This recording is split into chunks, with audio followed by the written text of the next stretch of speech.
Ya, kita mulai ibadah keluarga menyanyi Kidung Jemaat 392. Ku berbahagia yakin teguh, Yesus abadi kepunyaanku. Ku berbahagia yakin teguh, Yesus abadi kepunyaanku.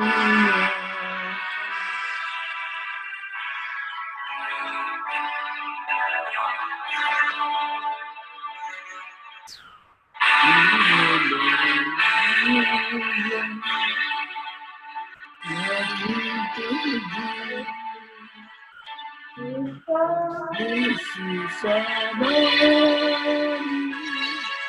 kepunyaanku. Aku warisnya ditebus, diciptakan baru, memuji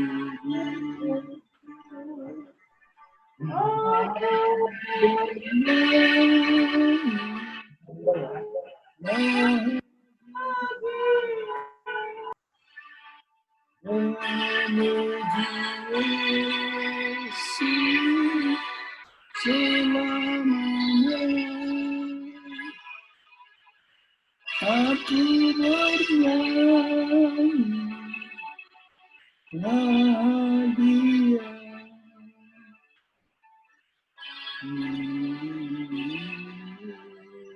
Yesus selamanya.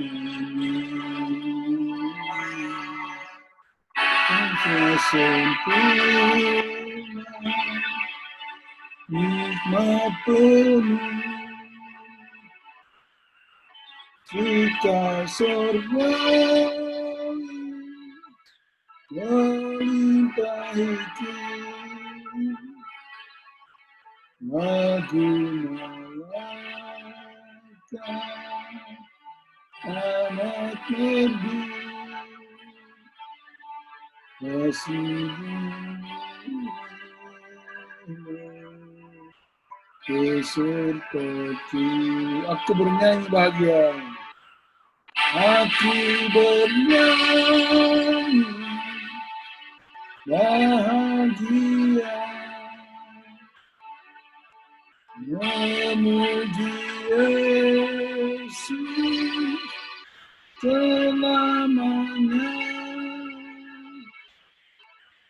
Aku bernyanyi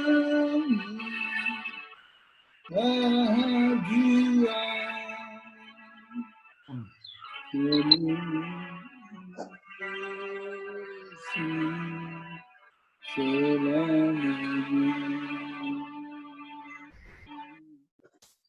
kita berdoa. Mari semua tundukkan kepala, kita berdoa. Ya Tuhan, kami bersyukur sekalipun kami tinggal jauh satu dengan yang lain, tetapi kami percaya Tuhan hidup di antara kami. Ibadah keluarga besar, Liur, Sambonu, Malis Ngorar, semua saudara bersaudara, Resa Lapnei. Biarlah ibadah ini berlangsung untuk kemuliaan Tuhan. Biarlah kami sungguh-sungguh mendengar firman Tuhan yang menolong kami menjadi orang-orang yang berserah kepadamu. Di dalam nama Tuhan Yesus Kristus kami berdoa. Amin. Oke, kita akan dengar firman Tuhan. Mari kita buka Kitab Kejadian pasal 8. Ayat yang juga sudah didengar di gereja pada hari Minggu. Kita renungkan untuk keluarga. Kejadian pasal 8 ayat 1 sampai dengan ayat 22. Kejadian pasal 8 ayat 1 sampai 22, demikianlah firman Tuhan. Maka Allah mengingat Nuh dan segala binatang liar dan segala ternak yang bersama-sama dengan dia dalam bahtera itu, dan Allah membuat angin menghembus melalui bumi, sehingga air itu turun. Ditutuplah mata-mata air samudra raya serta tingkap-tingkap di langit, dan berhentilah hujan lebat dari langit. Dan makin surutlah air itu dari muka bumi. Demikianlah berkurang air itu sesudah 150 hari. Dalam bulan yang ketujuh, pada hari yang ke-17 bulan itu, terkandaslah bahtera itu pada pegunungan Ararat. Sampai bulan yang ke-10 makin berkuranglah air itu. Dalam bulan yang ke-10 pada tanggal 1 bulan itu, tampaklah puncak-puncak gunung. Sesudah lewat 40 hari, maka Nuh membuka tingkap yang dibuatnya pada bahtera itu. Lalu ia melepaskan seekor burung gagak dan burung itu terbang pulang pergi sampai air itu menjadi kering dari atas bumi. Kemudian dilepaskannya seekor burung merpati untuk melihat apakah air itu telah berkurang dari muka bumi. Tapi burung merpati itu tidak mendapat tempat tumpuan kakinya, dan pulanglah ia kembali mendapatkan Nuh ke dalam bahtera itu, karena di seluruh bumi masih ada air. Lalu Nuh mengulurkan tangannya, ditangkapnya burung itu dan dibawanya masuk ke dalam bahtera. Ia menunggu 7 hari lagi, kemudian dilepaskannya pula burung merpati itu dari bahtera. Menjelang waktu senja, pulanglah burung merpati itu mendapatkan Nuh, dan pada paruhnya dibawanya sehelai daun zaitun yang segar. Dari situlah diketahui Nuh bahwa air itu telah berkurang dari atas bumi. Selanjutnya ditunggunya pula 7 hari lagi. Kemudian dilepaskannya burung merpati itu, tetapi burung itu tidak kembali lagi kepadanya. Dalam tahun ke-601, dalam bulan pertama pada tanggal 1 bulan itu, sudahlah kering air itu dari atas bumi. Kemudian Nuh membuka tutup bahtera itu dan melihat-lihat, ternyatalah muka bumi sudah mulai kering. Dan bulan kedua pada hari yang ke-27 bulan itu bumi telah kering. Lalu berfirmanlah Allah kepada Nuh, keluarlah dari bahtera itu engkau bersama-sama dengan istrimu serta anak-anakmu dan istri anak-anakmu. Segala binatang yang bersama-sama dengan engkau, segala yang hidup, burung-burung, hewan, dan segala binatang melata yang merayap di bumi, suruhlah keluar bersama-sama dengan engkau, supaya semuanya itu berkeriapan di bumi, serta berkembang biak dan bertambah banyak di bumi. Lalu keluarlah Nuh bersama-sama dengan anak-anaknya dan istrinya dan istri anak-anaknya. Segala binatang liar, segala binatang melata, dan segala burung, semuanya yang bergerak di bumi, masing-masing menurut jenisnya. Keluarlah juga dari bahtera itu. Lalu Nuh mendirikan mezbah bagi Tuhan dari segala binatang yang tidak haram dan dari segala burung yang tidak haram. Diambilnyalah beberapa ekor. Lalu ia mempersembahkan korban bakaran di atas mezbah itu. Ketika Tuhan mencium persembahan yang harum itu, berfirmanlah Tuhan dalam hatinya, aku takkan mengutuk bumi ini lagi karena manusia, sekalipun yang ditimbulkan hatinya adalah jahat dari sejak kecilnya. Dan aku takkan membinasakan lagi segala yang hidup, seperti yang telah kulakukan. Selama bumi masih ada, takkan berhenti-henti musim menabur dan menuai, dingin dan panas, kemarau dan hujan, siang dan malam. Demikianlah pembacaan firman Tuhan. Malam ini kita akan sama-sama renungkan beberapa prinsip buat keluarga-keluarga kita yang tersebar di berbagai tempat, khususnya dorang yang di Maluku. Dan kemarin juga ada Linda yang Sidi. Yang pertama, kisah Kejadian 8 sebenarnya adalah surutnya air bah. Tapi kalau kita lihat alasan air bah itu di pasal 6, yaitu karena kejahatan manusia. Kejahatan manusia melebihi segala sesuatu. Kalau orang di Ambon bilang dong suta lalulai. Sampai Tuhan bilang, aku menyesal. Dalam Kejadian pasal 6, berfirmanlah Tuhan, rohku tidak akan selama-lamanya tinggal di dalam manusia. Karena manusia itu adalah daging, tetapi umurnya akan 120 tahun saja. Jadi, ayat 5, ketika dilihatnya Tuhan bahwa kejahatan manusia besar di bumi, dan bahwa segala kecenderungan hatinya selalu membuahkan kejahatan semata-mata. Maka menyesallah Tuhan bahwa ia telah menjadikan manusia di bumi, dan hal itu memilukan hatinya. Jadi catatan pertama buat kita,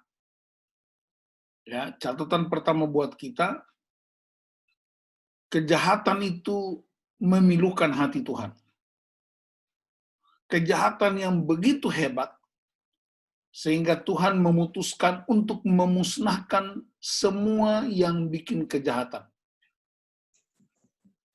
Tetapi mata Tuhan tertuju kepada orang benar. Nah, Nuh dan keluarganya, Nuh adalah orang yang benar dan tak bercacat. Nuh dan istrinya dan 3 anaknya, Sem, Ham, Yafet, dan istri mereka. Jadi perhatikan, Tuhan tidak bikin manusia yang baru. Tuhan musnahkan semua yang jahat. Lalu dia sisakan satu keluarga yang takut akan Tuhan. Dia sisakan satu keluarga yang hidup benar dan tak bercela. Ini prinsip penting buat kita keluarga besar. Yang kedua, setelah dalam peristiwa surutnya air bah, pasal 8, perhatikan setelah 40 hari,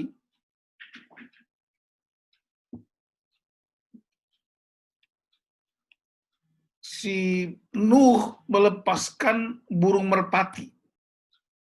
Perhatikan ya, dia melepaskan burung merpati. Burung merpati bolak-balik dan akhirnya masuk ke Bahtera karena bumi belum kering. Dia lepaskan lagi dan burung merpati pulang bawa daun zaitun. Perhatikan ini baik-baik. Daun zaitun menjadi tanda bumi sudah kering. Nah, perhatikan, waktu air bah, segala makhluk, manusia dan segala hewan dan segala tumbuh-tumbuhan mati semua. Hanya yang di Bahtera itu yang hidup. Dan satu lagi yang hidup, yaitu pohon zaitun. Apa buktinya? Burung merpati bawa daun zaitun ke Bahtera untuk memberitahu Nuh bahwa bumi sudah kering. Nah, mari kita pelajari zaitun. Pohon zaitun adalah pohon yang paling kuat bertahan lama. Di Taman Getsemani sampai sekarang masih ada 8 pohon zaitun yang diperkirakan usianya lebih tua dari Tuhan Yesus. Sudah hampir 3.000 tahun. 8 pohon zaitun itu masih hidup sampai hari ini. Beta udah 2 kali, Bongso ini udah 2 kali pergi ke Israel dan datang ke Taman Getsemani dan melihat 8 pohon itu masih hidup. Jadi pohon zaitun pohon yang paling kuat di bumi. Yang kedua, minyak zaitun dipakai untuk mengurapi raja-raja.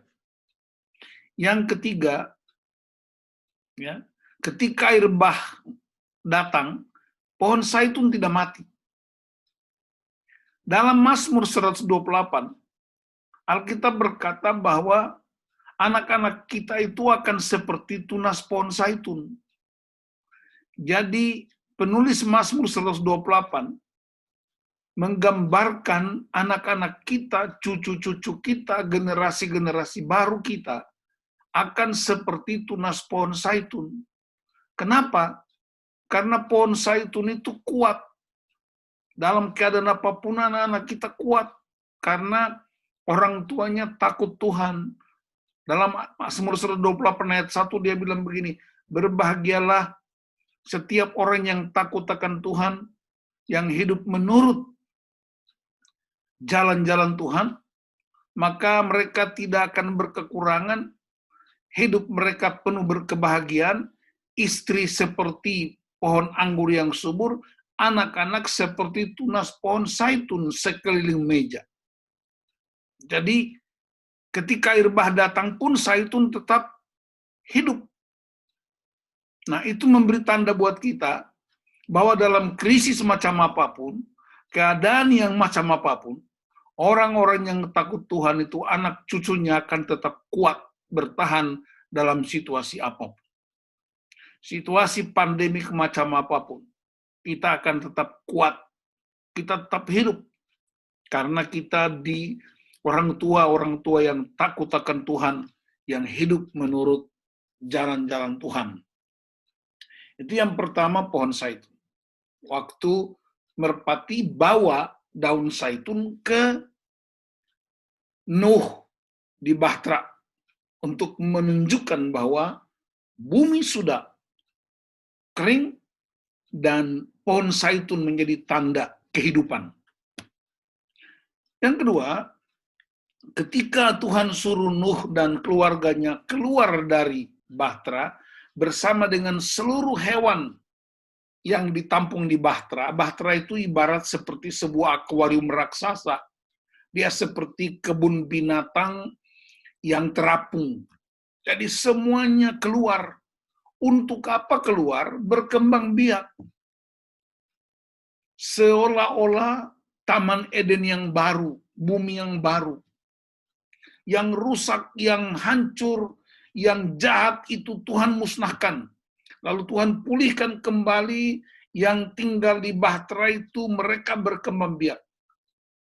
Tapi yang menarik ialah Nuh dan keluarganya, mereka membangun mesbah. Ini penting. Ya, perhatikan pasal 8, pembacaan kita, ayat 20. Lalu Nuh mendirikan mesbah bagi Tuhan, dan kemudian dia mempersembahkan korban bagi Tuhan. Artinya apa? Ketika orang Nuh mempersembahkan kurban itu bukan ketika dia bebas dari air bah, tapi dia sudah terbiasa menyembah Tuhan. Dia sudah terbiasa mempersembahkan korban buat Tuhan. Karena mereka sudah terbiasa, ketika dia selesai dari bahaya banjir, bahaya air bah, mereka tetap mempersembahkan kurban, mereka tetap menyembah Tuhan. Jadi ini yang disebut gaya hidup. Kebanyakan orang baru bersyukur kalau dia lolos dari peristiwa. Kebanyakan orang baru bersyukur ketika mereka lolos dari ujian-ujian tertentu. Tapi Nuh dan keluarganya sudah terbiasa menyembah Tuhan. Begitu dia keluar dari Bahtera, dia tidak bangun rumah, dia tidak cari makan dan minuman, dia tidak cari mobil atau dia beli sesuatu. Waktu dia keluar dari Bahtera, yang pertama-tama dia lakukan ialah mendirikan mesbah. Itulah keluarga-keluarga ilahi yang selalu mengutamakan penyembahan kepada Tuhan, yang selalu mengutamakan hubungan dengan Tuhan. Dia nggak peduli soal rumah dan lain-lain. Dia nggak mau urusan yang lain-lain. Yang pertama, bangun mesbah menyembah Tuhan. Maka ini penting buat keluarga kita. Dan Tete Liur dulu waktu tua masih di Eliasa, memang tua juga menyembah Tuhan. Dia berdoa di gereja, subuh-subuh udah pergi ke gereja. Berdoa di gereja, berdoa di rumah. Makanya kita semua keturunan ini terus hidup sampai sekarang karena Tete itu punya kebiasaan untuk menyembah Tuhan. Mesbah bicara tentang hubungan. Mesbah bicara tentang penyembahan kepada Tuhan. Maka setiap keluarga mesti punya mesbah keluarga. Mesti punya ruang doa. Kita tidak hanya menyiapkan ruang perpustakaan, ruang mobil, kamar-kamar tidur yang enak. Harus juga mempersiapkan tempat di mana kita berjumpa dengan Tuhan. Mesbah juga, banyak orang mendirikan mesbah. Abraham mendirikan mesbah, Musa mendirikan mesbah, Nuh mendirikan mesbah, Daud mendirikan mesbah. Banyak. Tapi perhatikan di zaman Perjanjian Baru, Yesus tidak pernah mendirikan mesbah. Kenapa? Mesbah itu tempat di mana persembahan korban manusia untuk Tuhan. Yesus tidak mendirikan mesbah, tapi dia jadikan dirinya sendiri sebagai mesbah, di mana kita bisa berjumpa dengan Allah melalui diri Yesus Kristus. Dan Allah sendiri menciptakan salib di Bukit Golgota sebagai mesbah yang sempurna, di mana Yesus Kristus dipersembahkan untuk Tuhan, untuk Bapanya, tapi juga untuk menyelamatkan manusia. Yang ketiga, ayat 21, ketika Tuhan mencium persembahan yang harum, berfirmanlah Tuhan dalam hatinya, aku takkan mengutuk bumi ini lagi karena manusia, sekalipun yang ditimbulkan hatinya adalah jahat dari sejak kecilnya, dan aku takkan membinasakan lagi segala yang hidup seperti yang telah kulakukan. Jadi yang ketiga, Allah tidak akan menghukum bumi ketika dia mencium persembahan yang harum. Sekarang kita nggak perlu bikin persembahan korban potong sapi atau kambing atau babi, nggak usah. Hidup kita, tubuh roh jiwa kita adalah persembahan yang hidup yang menyenangkan hati Tuhan. Dan itulah alasan Tuhan tidak lagi musnahkan bumi. Karena anak-anak Tuhan, manusia ciptaannya, telah menyenangkan hati Tuhan karena hidupnya bau harum di hadapan Tuhan.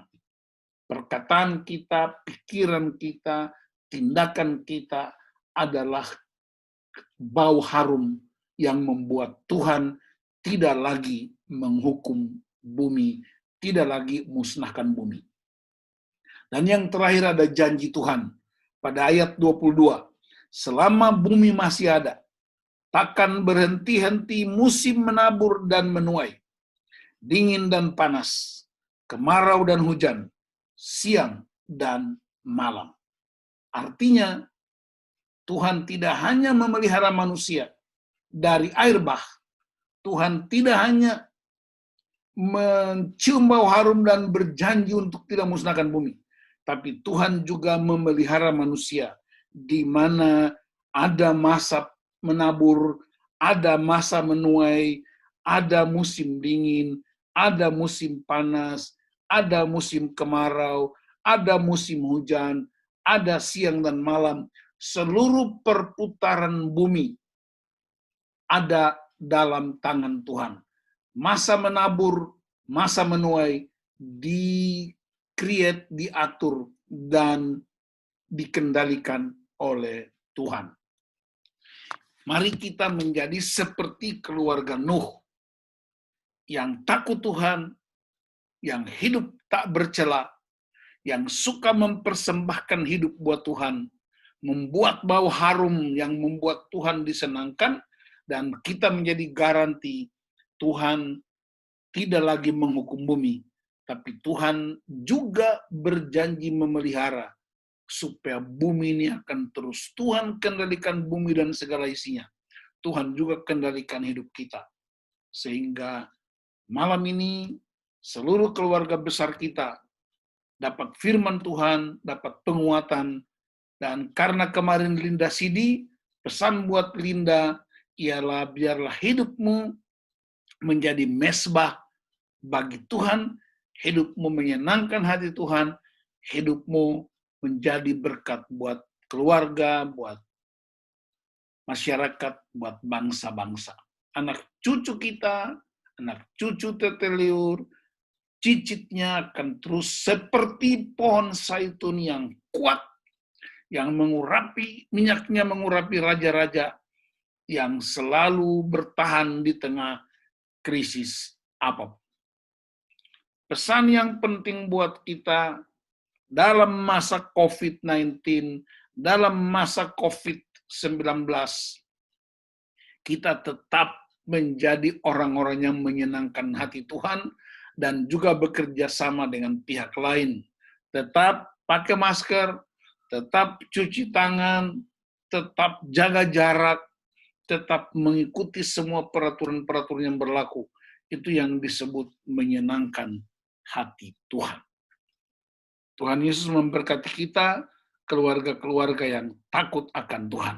Sebelum kita doa, kita mau dengar lagu dari YouTube punya orang Nan Tabung, lagu tentang Esebiohe. Oke, kita dengar lagu ini sejenak, baru kemudian kita berdoa.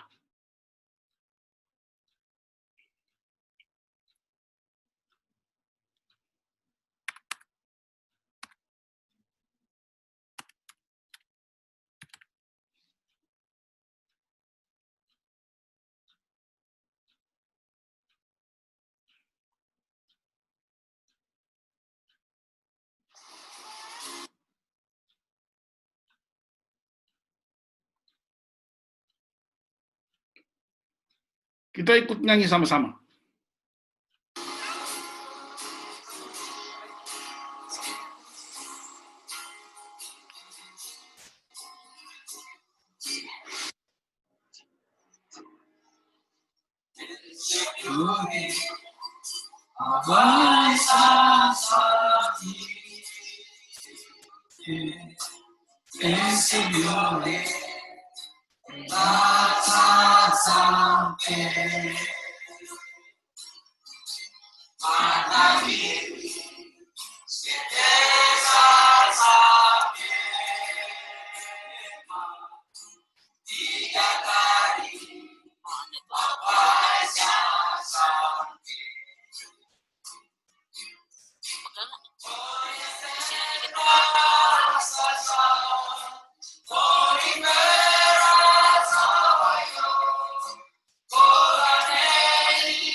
Ya, mari kita menjadi keluarga yang terus takut Tuhan dan hidup seperti keluarga Nuh yang benar di hadapan Tuhan, dan ketika mereka bebas dari air bah, mereka menyembah Tuhan, membangun mezbah, persembahan hidupnya menyenangkan hati Tuhan, dan Tuhan tidak musnahkan bumi. Kita berdoa. Kami bersyukur Tuhan untuk firman-Mu malam ini. Hamba-Mu terbatas, tapi biarlah firman jadi kekuatan, jadi sukacita bagi seluruh keluarga besar kami. Terima kasih Bapa. Berdoa untuk seluruh keluarga, baik yang ikut ibadah Zoom online maupun yang nonton di rumah. Kami serahkan semua di tangan Tuhan yang hidup, supaya waktu-waktu mendatang kami bersama-sama lagi. Seluruh keluarga besar, baik di Ambon, di Tual, di Larat, di Somlaki, di Jakarta, di Papua, di berbagai tempat. Terima kasih Bapa, segala kemuliaan, saudara-saudara kami yang di Selaru, di Namtabung, di Adaud, di Eliasa. Kemuliaan Tuhan turun ke atas mereka. Hormat kemuliaan buat Engkau Bapa. Saya berdoa untuk pemerintah, secara khusus berdoa buat Maluku. Tuhan beri hikmat-Mu sehingga dibebaskan dari segala ketakutan, kecemasan, terutama kebijakan-kebijakan pemerintah untuk menolong masyarakat hidup dalam roh takut akan Tuhan. Gereja-Mu, kami berdoa menyerahkan pimpinan-pimpinan gereja di berbagai tempat. Segala hormat kemuliaan buat Engkau. Kami berdoa untuk seluruh keluarga kami. Di dalam nama Tuhan Yesus Kristus. Kami bersyukur. Amin. Oke.